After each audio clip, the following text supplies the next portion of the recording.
কেকেআরকে বিদায় জানাতে কলকাতায় এলেন গৌতম গম্ভীর। ইডেনে এসে আবেগপ্রবণ আইপিএল জয়ী কোচ। বিস্তারিত জানাবো তার আগে বলে রাখি, আপনি যদি চ্যানেলে নতুন হয়ে থাকেন তাহলে অবশ্যই চ্যানেলটি সাবস্ক্রাইব করবেন। আসুন জেনে নেওয়া যাক বিস্তারিত। বিশ্বকাপের পরেই ভারতের কোচের দায়িত্ব ছেড়েছেন রাহুল দ্রাবিড়। তার অনেক আগে থেকেই জল্পনা শুরু হয়েছিল গৌতম গম্ভীর ভারতের নতুন কোচ হতে পারেন। সূত্রের খবর, খুব তাড়াতাড়ি ভারতের কোচ হিসেবে গম্ভীরের নাম ঘোষণা হবে।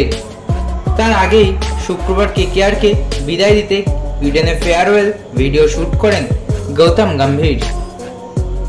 কেকেআরের হয়ে দুইবার অধিনায়ক হিসেবে এবং একবার কোচ হিসেবে আইপিএল জিতেছেন গৌতম গম্ভীর।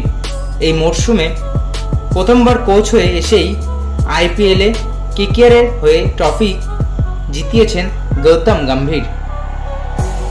একটি ইংরেজি সংবাদ মাধ্যমে প্রকাশিত হওয়া একটি তথ্য অনুযায়ী শুক্রবার বিদায় ভিডিও শুট করতে ইডেন গার্ডেনে এসেছিলেন গৌতম গম্ভীর।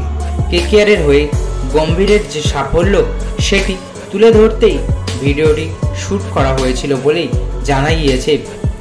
সিএবির একটি সূত্র মারফত জানা গিয়েছে শুক্রবার ইডেনে এসেছিলেন গৌতম গম্ভীর। আগেই জয়শা জানিয়েছেন যে শ্রীলঙ্কার সফর থেকেই নতুন কোচ ভারতীয় দলের দায়িত্ব নেবেন।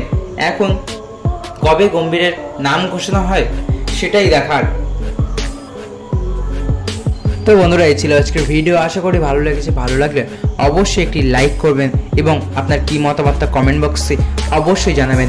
আমাদের Facebook page highlight Bangla follow করে যেতে একদমই ভুলবেন না এবং আমাদের অন্য আরেকটি চ্যানেল যে হাইলাইট বাংলা আছে সেটি অবশ্যই সাবস্ক্রাইব করে যাবেন এবং আপনিও আমাদের চ্যানেলে খবর পাঠাতে পারেন। তার জন্য আপনাকে ফেসবুক পেজে গিয়ে মেসেজ অপশনে আপনার খবর ফটো, ভিডিও অথবা টেক্সট আকারে থাকলে সেগুলো অবশ্যই সেন্ড করে দেবেন। আমরা সেটা সিন করে ভিডিও করার চেষ্টা করব।